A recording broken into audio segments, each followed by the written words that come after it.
Well, good evening, all, and thank you for joining us here on this snowy Sunday evening. We've certainly experienced a winter for the record books, and tomorrow, according to my calendar, is supposed to be the first day of spring. However, the National Weather Service, and we're going to hear from Tony Merriman from the National Weather Service, is informing us that we're expecting another big winter storm. So don't put away your shovels quite yet. And we are having this meeting here for the folks in Fort Valley, just to be proactive. I know many of you have lived in the Fort Valley area for a long time. You're very familiar with when we have heavy winters and snowpack, what to expect. But for others who may be somewhat new to the area or just to provide update and continue to provide information and tips on the part of Coconino County. So we have with us here today a number of individuals who are going to give some ideas, some tips, some information to you. And we'll start it off with Lucinda Andriani, our Flood Control District Director. And before we do, I just want to indicate that we will, at the end, have an email set up for you to be able to send any questions. Every single question will be answered in writing. And it's just, quite frankly, because of time constraints that we're going to do this at the end. Send your questions in and we'll make sure to answer those questions. And also, I will have a personal in-person meeting for Fort Valley area, Baderville and Fort Valley area later in the spring, assuming we have spring and assuming it warms up. And hope to see you then, and we'll be able to have more of an extensive question and answer session. So with that, and in order to get this evening rolling, I'm going to turn this over to Lucinda Andriani, our Deputy County Manager and our Flood Control District Director. Lucinda. All right, thank you, Chair. Good evening, everyone. Yes, it's been an interesting winter. We always all are, know that we benefit from the additional snowfall, in relationship to having a shorter fire season. We will still have a fire season. Note that some of the biggest fire years were years where we had big winters, but it will shorten that season. So there are positives. It's obviously good for all of our forest areas and other areas. So I think as everyone, most of the people in Fort Valley, certainly those of you that have been out there for quite some time, know that when we have larger snowfall years, typically in Fort Valley, there's a fair amount of ponding that takes place in the area. And this is because the area is flat and at the base of the peaks, and it's basically the flat area of the Upper Rio watershed. We don't characterize this as flooding because of the no to low velocity nature of the water. The water moves very, very slowly, and thus it's referred to as ponding. And we make that distinction because we certainly have a number of areas right now in our county that are sustaining very significant flash flooding and flooding post-wildfire. So that's the importance of that distinction. Fort Valley has also experienced, I'll say, mostly low velocity flooding due to rain on snow events. Fortunately, those are very rare, but they do occur, on the Mogollon Rim in this area and other areas across the West. The National Weather Service is not predicting snow on rain events. So tonight's discussion will center on ponding from routine spring snow melt. Given the greater than normal snowfall this winter, I requested a team of experts to gather and to really develop some of the talking points that you're going to hear tonight, to look at what could be done to attempt to mitigate some of the impacts of ponding in the Fort Valley area.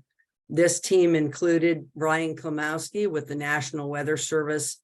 Joining us tonight is Tony Merriman, who is also with the National Weather Service and is someone we work with very, very closely.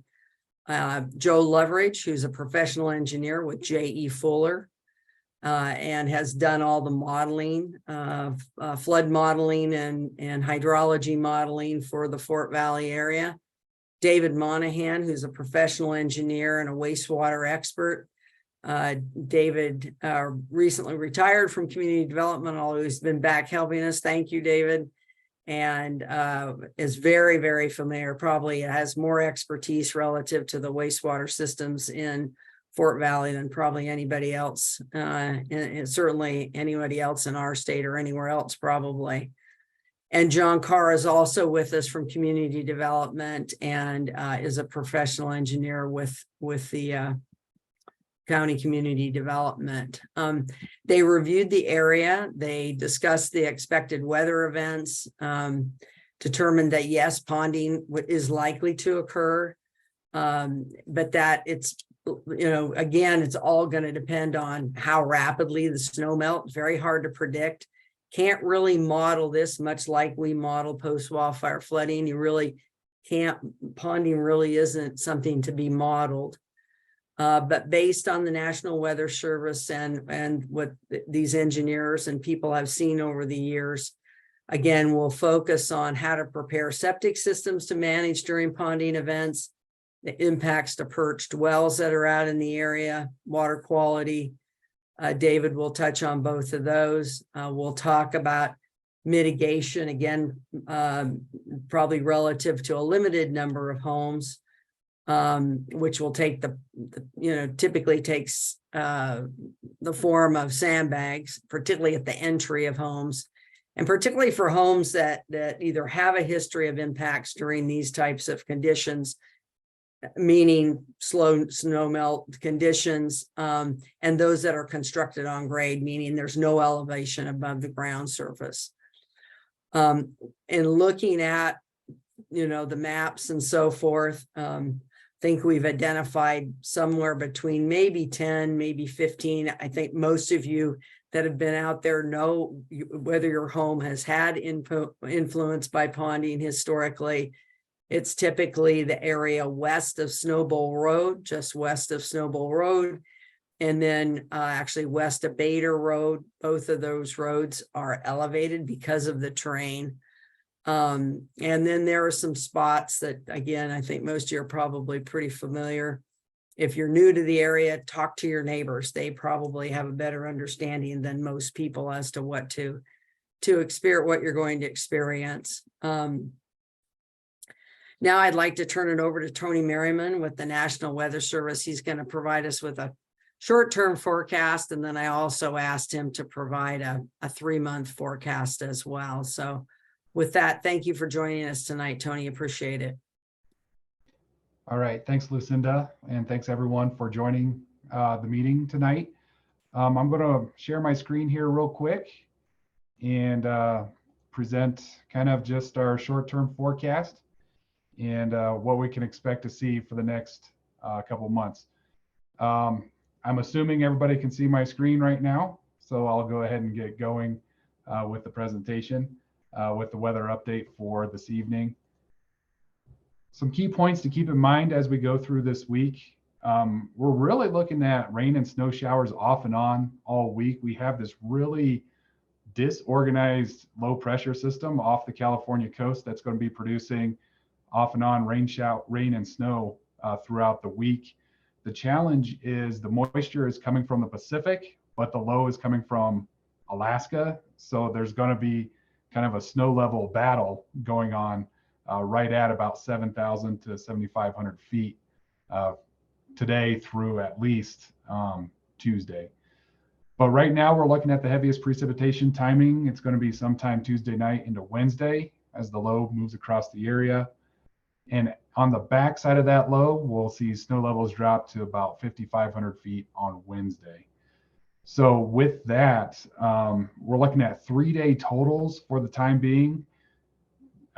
if it all occurred as rain and we melted the snow, we're looking at anywhere from 2 to 3 inches of liquid equivalent occurring over the Fort Valley area. Now that's over a 3-day period, so it's not all happening all at once. We're talking 3 days worth of precipitation. So if it all occurred as snow, and then we were to melt that snow, we would be expecting 2 to 3 inches of liquid equivalent within that snow. But if it falls all as liquid, again, 2 to 3 inches liquid over a 3-day period is what we're expecting right now. We're with the snow levels dropping, meaning it's going to get colder. We're looking at the potential on Tuesday night, Wednesday morning of anywhere from 8 to 12 inches of snow on Wednesday. So that's something to keep in mind too, is if it doesn't cool off like we're expecting, those snow amounts will be way less than what we're forecasting. But right now, that's what we're looking at in terms of the Fort Valley area, the Flagstaff area. If we were to have the melted snow and rain together, it'd be 2 to 3 inches in a 3-day period. And if we were just looking at snow, the way the forecast is now, 8 to 12 inches of snow possible Tuesday night into Wednesday for now. So this forecast is really, there's a lot of uncertainty with this, especially with the snow levels being as relatively high as we're looking at. But we'll keep an eye on it, and we'll keep everybody updated regarding those amounts as we get closer to the event. Here's a detailed 7-day forecast. I know there's a lot of numbers, and it's really, it could be intimidating to look at first, but this row right here, this is our probability of precipitation. This shows you the highest probability of precipitation, about 95% occurring Tuesday and Wednesday. Another thing to keep in mind are the winds. We're looking at windy conditions on Tuesday and Wednesday, so we could see some blowing rain and snow during those times. And as Lucinda hinted at before, is the post-event kind of melt, the snow melt, what we're looking at. So if you look at the top row, these are the forecast high temperatures after the event. So when we're looking at highs in the upper 30s, maybe even low 40s, and lows in the teens, that's going to be more of a gentle melt type of situation. So all of this snow that's still around, it won't be melting really fast or anything like that, but it'll be kind of a gentle melt. We might lose an inch or two per day with these forecast temperatures, at least through the end of the week. So it's not all going to melt all at once. It's just going to be a gentle melt, especially with highs in the upper 30s and lows being in the teens. So that's just something to keep in mind after the event. And you can view your basically your location specific forecast at our website, weather.gov/forecast points. You can take a screenshot of this, take a picture of it. I'd encourage you after the presentation to go to this website, and you can click on the map and get a detailed forecast for your particular location. So looking out onto week 2, our days 8 through 14 precipitation outlook. Right now, we're still looking at odds tilted in favor of above average precipitation for the last week in March, going into early April. But these are more probabilities than anything. It has nothing to do with intensity. But we're just looking at odds being tilted in favor of above average precipitation during the last week in March for right now. And then going even farther out, so the first 2 weeks in April, equal chances. So basically we can expect probably near average precipitation for the first half of April. And then the 3-month outlook is actually hinting at odds tilted in favor of below average precipitation if we were to add up April, May, and June precipitation all together. So once we get through March and early April, where the odds are tilted in favor of a drying trend as we go into fire season, and we always have a fire season every year, probably much later this year than what we've seen in the past. But still, we will have a fire season. And as Lucinda correctly also pointed out, usually we can get bad fire seasons after a really nice wet winter, primarily due to human behavior people might be getting complacent and starting fires when they're not intending to do so. So once we get past the end of March, early April, we're expecting odds being tilted in favor of below average precipitation as we go into the spring and early summer months of our fire season. So just recap: showers, rain, snow showers off and on all week. Heaviest precipitation timing Tuesday night, Wednesday morning.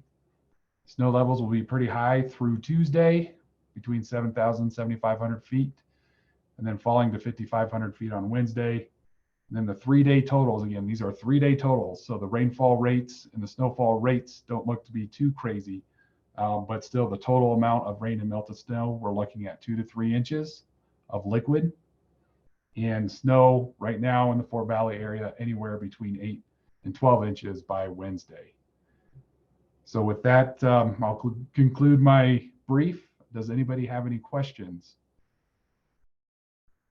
Thank you, Tony. We're going to do questions via email, and we'll put the email address up at the end, as well as we have a dedicated website for ponding on the Flood Control District webpage or website. We have a dedicated web page. If you just go in and Google Flood Control District, you'll see it posted on the main page there, and you can hit the link, and there's a lot of information there. This the materials from this meeting, as well as the video, will be posted up there tomorrow. And so the email address will be there too. But again, we'll have it up at the end of the presentation, as well as the website link as well. So great. Thanks so much, Tony. Thank you. Okay. So I just wanted to take a few minutes and talk about mitigating impacts to ponding. As I mentioned, really the focus of the effort should be on placing sandbags at the entry points to homes. And this is, again, if in these kinds of conditions that were noted, that, and we would expect this to impact a very limited number of homes, to place sandbags at the entry points to the homes to make sure that the water cannot enter through doorways, sliding glass doors, that type of thing. The district, with support of Public Works as well as Kinney Construction Services, has placed a couple of truckloads of pallets of sandbags within the county roads right of ways in and near the areas that have historically experienced ponding. Again, like I said, our best guess is maybe we're looking at 10 to 20 homes. But again, it's very hard to predict this. As Tony's saying, with this weather event, it's going to be difficult to predict, but we're not expecting to see super rapid melting like you would on a major rain on snow event. Because when those temps drop, we'll see it at refreezing, particularly refreezing every night. We have a set of policies regarding the use of sandbags that we've used, now for 13 years, starting back in Schultz, the Schultz fire and post-wildfire flooding. And those rules really apply in any area, including this area is subject to ponding. This is the case because we have limited sandbag resources, and those resources available need to be used by the homeowners that truly are experiencing impacts, and used in a proper way. Very importantly, used in a proper way to not cause impacts to other homes or properties. And you want them to be effective. So some of these policies include sandbags can only be used to mitigate impacts to homes or other structures for habitation, cannot be used for outbuildings or other non-habitation structures. Sandbags must be placed very close to the home. And then you'll want to ensure that your roof drains extend beyond the sandbags, to make sure that you're obviously not creating ponding around your home. It's very important that they be close to the home, because the goal again is to mitigate the impacts to the home, particularly those entryways, and to not create impacts upstream or downstream. The property owner is responsible and solely liable for those consequences. So if you see a neighbor and they're out there and they're putting bags at their property line or quite a ways away from their home, please go talk to them and encourage them not to do that, because it will create other issues. What's very important is that we actually want the water to spread out. The lower the level of the water, the less impact to everybody. And so it's really important that we don't concentrate the water. Keep it out of the home, but don't concentrate the water. If you see someone does this, you've spoken to them and they're not, complying, then that's actually an issue between property owners. On the website that I mentioned, there is an article. It's done by an attorney. His last name is Abney, and it discusses the liability associated with diverting water, and that is considered a water diversion, placing sandbags inappropriately to concentrate water or direct flow onto other people's property. It creates liability for that property owner. So we don't have authority to regulate that, neither the district or the county.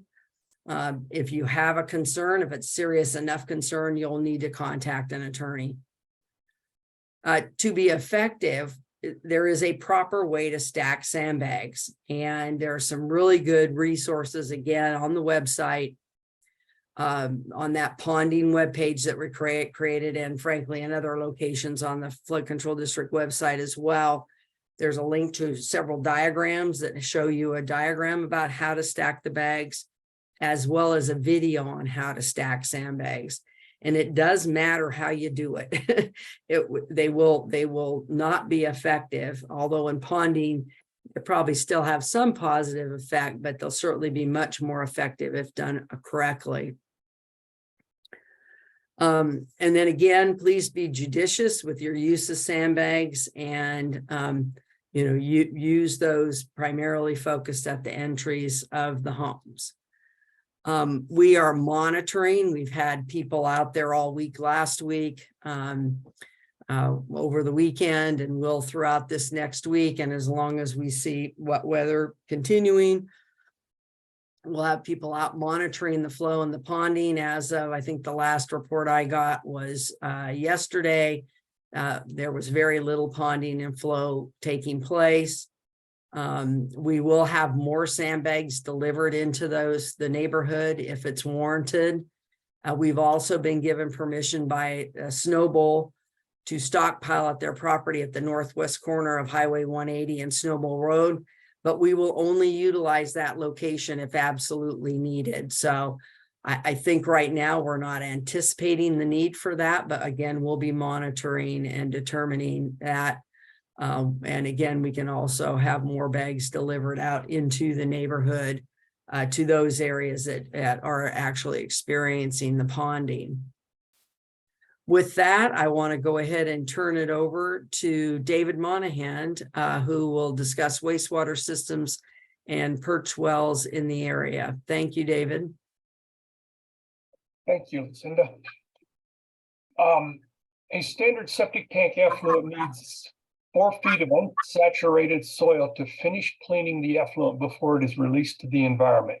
During this spring seasonal saturation, almost none of the standard septic tank systems meet that requirement and will be discharging incompletely treated effluent into the shallow groundwater.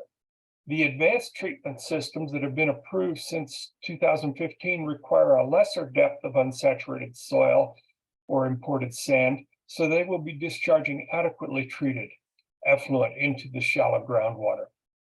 There are no county or state regulatory requirements for wells that serve less than 15 connections. Shallow groundwater, that is under 30 feet, is under the influence of surface water. If it's used for human consumption, it should be routinely tested and treated as if it were surface water. Deeper groundwater, that is over 100 feet, should be adequate without treatment, assuming the well was constructed properly. Some testing is recommended. The Health and Human Services has provided a general list of mitigation measures that is posted on the website now, so it is available. Your septic system could get flooded by any heavy rainfall or significant amount of ice snow melt. As the precipitation soaks into the ground, it saturates the drain field of the septic system, preventing it from draining wastewater and causing an overflow.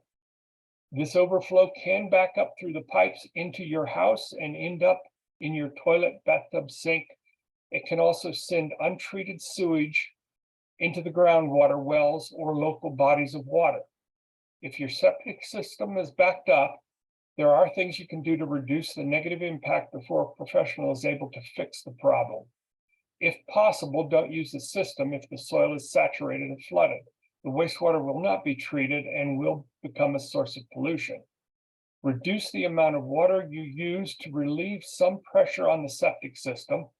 The Environmental Protection Agency advises conserving water as much as possible while the system restores itself and the water table falls, and until a professional can assess the situation.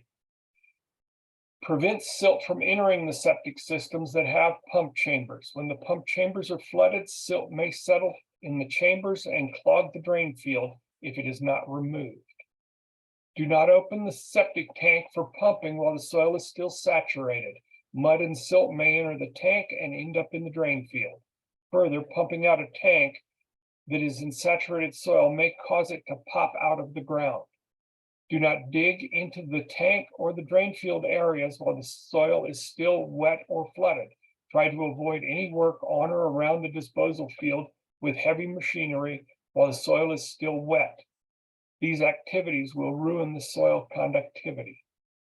Flooding the septic tank will have lifted the floating crust of fats and grease in the septic tank. Some of this scum may have floated and or partially plugged the outlet teeth. If the septic system backs up into the house, check the tank first for outlet blockage. Locate any electrical and mechanical devices the system may have that could be flooded and avoid contact with them until they are dry and clean. Aerobic plants, upflow filters, trickling filters, and other media filters may clog due to mud and sediment. These systems will need to be washed and raked. You can take steps before heavy rains and snow melt happen to help protect your system. Have your septic system inspected annually to look for signs that the system is clogged or not emptying properly. Schedule a professional to pump your septic tank on a routine basis. Evaluate your landscaping. Direct all surface drainage away from the septic system. Having the right landscaping on and around the system is important, as tree and shrubbery roots can grow into the drain lines. Strong roots and heavy items can cause the drain field to fail. Do not drive on the drain field. Heavy items like your car can break the drain lines.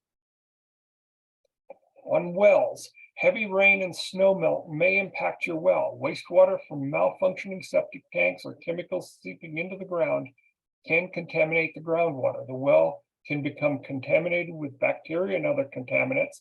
It may be necessary to take long-range precautions, including repeating testing to protect the safety of drinking water.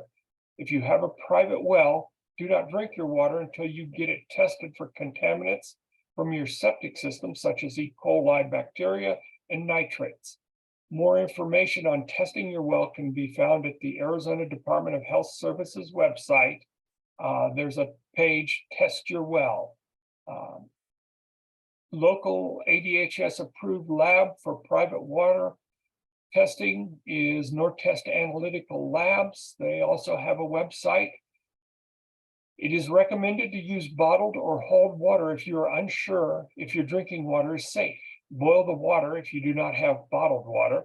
Boiling is sufficient to kill pathogenic bacteria, viruses, and protozoa. If the water is cloudy, let it settle. Filter it through a clean cloth, paper towel, or coffee filter. Bring it to a rolling boil for at least 3 minutes at an elevation of 6,500 feet or more. More information on disinfecting water for emergency purposes can be found on the CDC website, Making Water Safe in an Emergency. And that concludes my comments. Thank you. Thank you, David. Important information. And again, with the one of the follow-up emails for the meeting reminders for tonight, Cindy sent out those comments that David just provided, and they're also on the website as well. So if you didn't catch all those details, you can refer to either one of those.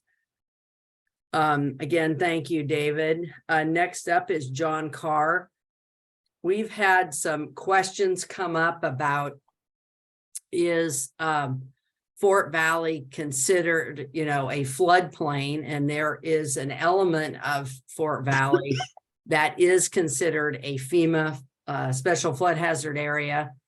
As many of you know, back in, 2015, 2016, we had modeling done by J.E. Fuller Hydrology, working with Civil Tech Engineering.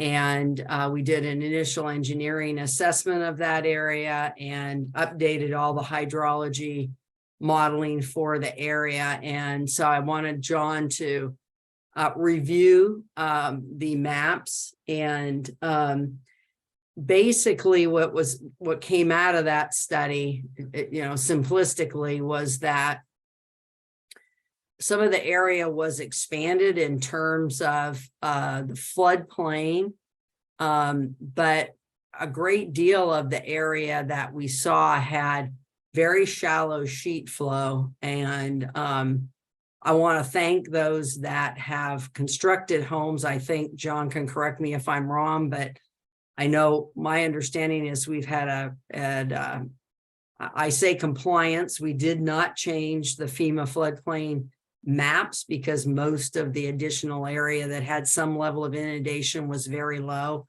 Most area was less than a foot or less than 6 inches. So we've been, sharing that information. And I think to date, everyone has,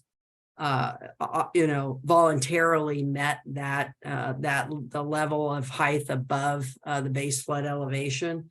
And John will go into those details now and share the map here with you. So thank you, John. Thank you, Lucinda. The map I'm showing here is the FEMA Special Flood Hazard Area map. And people have been asking, well, is it all a floodplain? And it depends who you're asking. If you're asking from a FEMA floodplain regulation standpoint, this is what we consider a floodplain. And that is this cyan colored area and this hatched area. Any proposed structure in that would require it to be elevated above the base flood elevation for that particular area. This kind of goldish area here is a 500-year flood area. It does not require a higher standard for single family homes. It is mainly for special facilities like fire stations or retirement communities where they would need to be able to access people who weren't able to walk away quickly. And then just one more element to the special flood hazard area is this hatched area right here. And that is the floodway. Any work in that, any kind of work requires an engineering analysis showing that that work will not cause a rise of more than, or any rise if it's in a floodway. Now, we also have the 2015 IEA, and that map, it's not shown here, but it does show other areas of ponding outside of the special flood hazard area, like in this area here. And what we do is we tell applicants when they come in, for instance, if the flooding depth was 4 inches, we would say you need to elevate your house such that the finished floor is at least a foot above that. We highly recommend that. We can't require it, but we've gotten really good response from the community, as Lucinda said. And so that kind of covers it from a special flood hazard area and from the IEA. Lucinda, do you have anything else you wanted me to go over? Thank you, John. I think that that's it. I think that hopefully this clarifies some of the questions about what is actually the regulatory floodway and what is not. And again, John, you've had pretty good, I say compliance in quotes because we're not regulating to that, but I think we've seen that Mhm. most people, of course, value that information and have done at least that or raised their homes even higher. So had a good voluntary action. So great. Thank you, John. Appreciate that. Next up is Christopher Tressler, Director of Public Works and County Engineer. And he's going to talk a little bit about the roadways out in the Fort Valley area. Thank you, Christopher. Thanks, Lucinda. So we've been watching and we've been on the scene for many, many years. Many of our operators have worked for Public Works for 15 or 20 years, and they're very familiar with the flow of water, snow melt, and they've seen the flow of water through the area.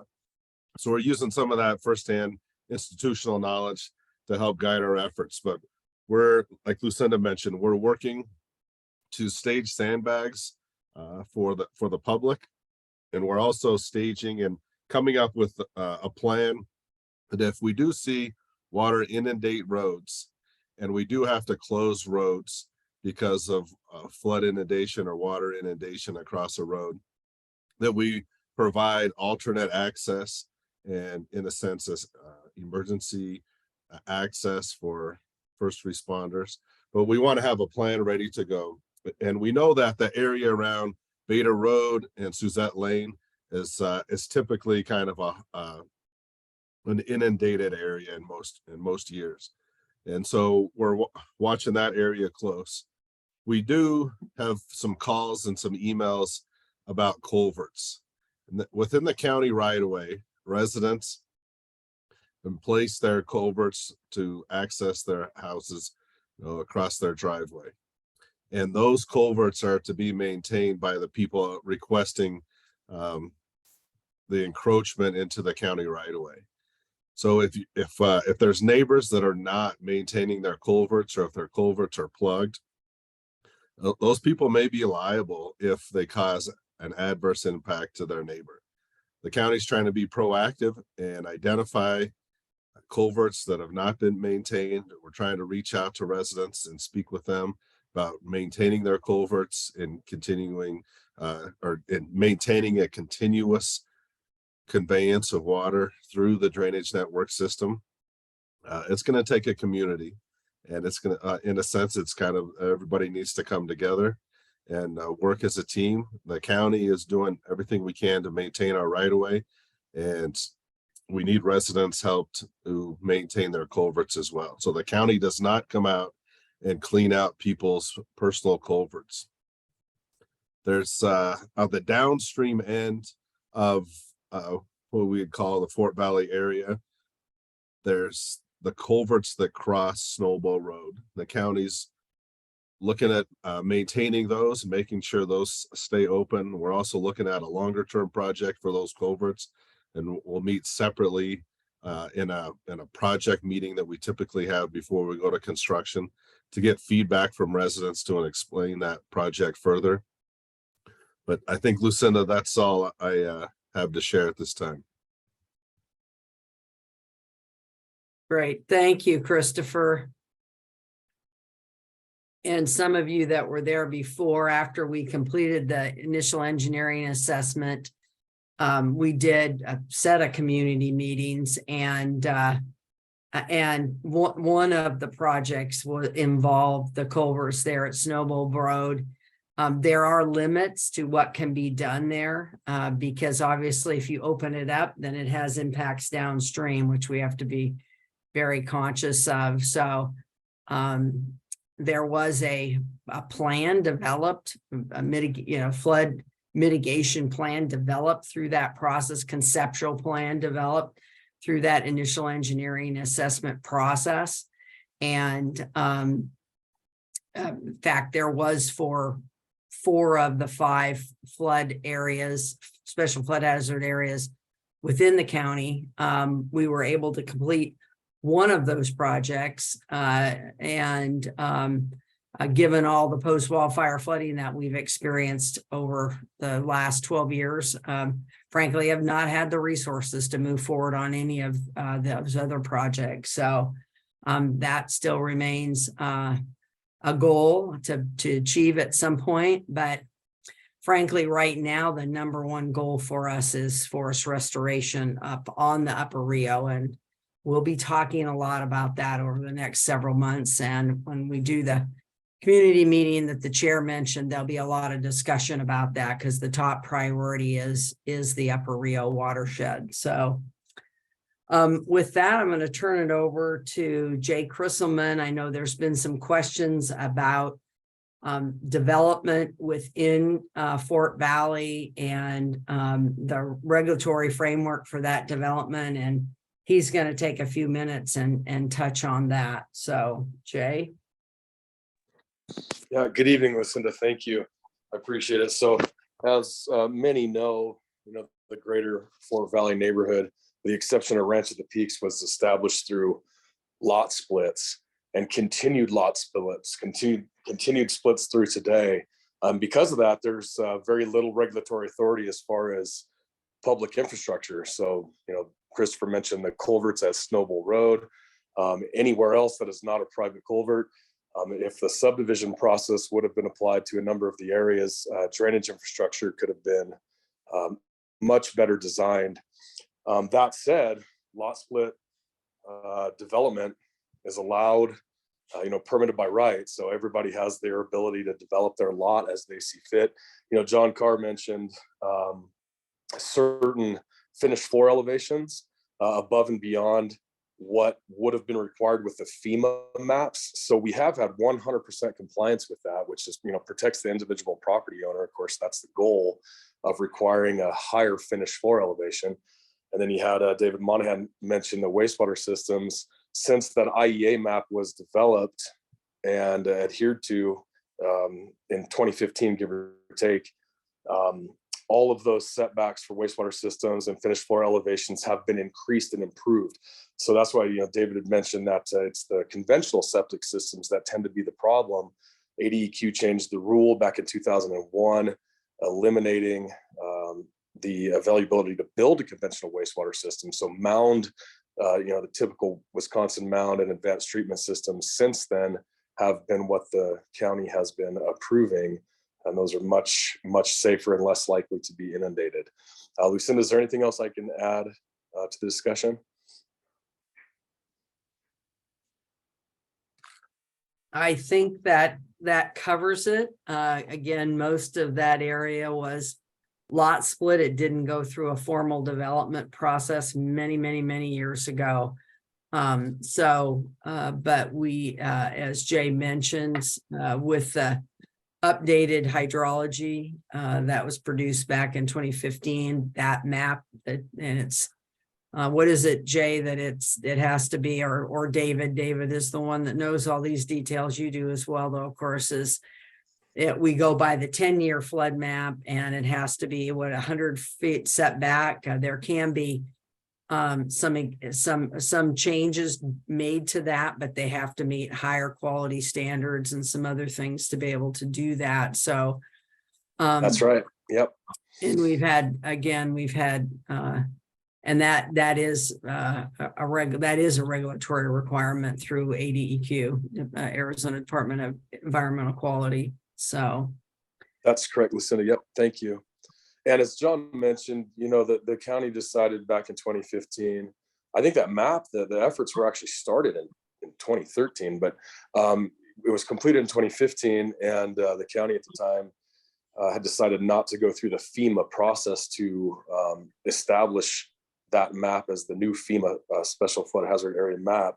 But we have had 100% compliance with those stricter standards, but in the end, it benefits the property owner. So it's the right decision to make. Yeah, absolutely. All right, great. Thank you, Jay. Thank you, Lucinda. So to summarize, at this stage, we're not anticipating major impacts again. though the weather, as Tony shared, things can change. These atmospheric rivers coming out of California are creating a pretty dynamic weather situation across the West. But we'll likely see, so it looks like some fairly significant additional snow coming, and then and colder temperatures, which is good. We'd like to have it just thaw out very slowly and moderately. And again, the district and Public Works will continue to monitor the impacts to homes and to roads in the area, keeping an eye on those things. And again, if we need to bring out more sandbags, we will do that. Again, we appreciate you being judicious with your use of the sandbags. Certainly, again, please use those appropriately so you don't have any upstream or downstream impacts to your neighbors. Sean, why don't you go ahead and bring up the slide with the links. I strongly encourage everyone to go to the website. There's a great deal of information there, including a letter that was sent out now. John or Jay came out from community development now about 2 to 3 years ago. That covers a lot of different questions and issues that people have, and concerns that people have had within the Fort Valley area over many years, specifically related to wells and wastewater systems. And I think that is our guide. And likely, if there's questions that come in related to that, we will refer you to that document. That too is on the ponding webpage, is there. But, feel free to email us, and we can send that to you as well if you don't have an opportunity. But again, really encourage you to go to the website. There's a lot of resources there. So Sean, let's make sure that's up. And so we also created a specific email address that you can email questions to, and we will respond to those questions. But again, all the information that you heard tonight will be on that site, and much of it is there already.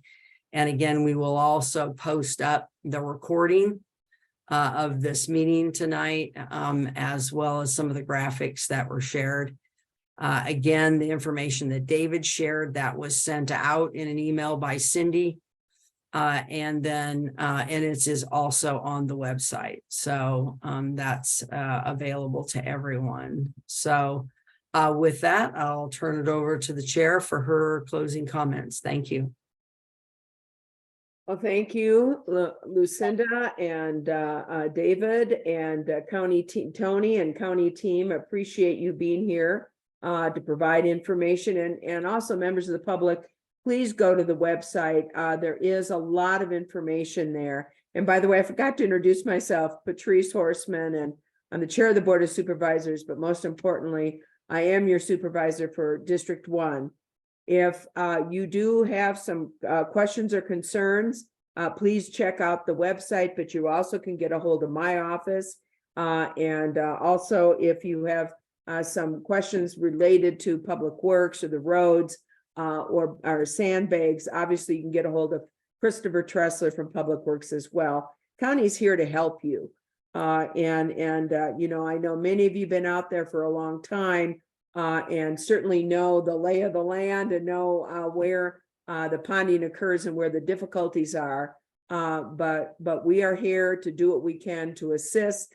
It's been record snowfall, and we may get some more.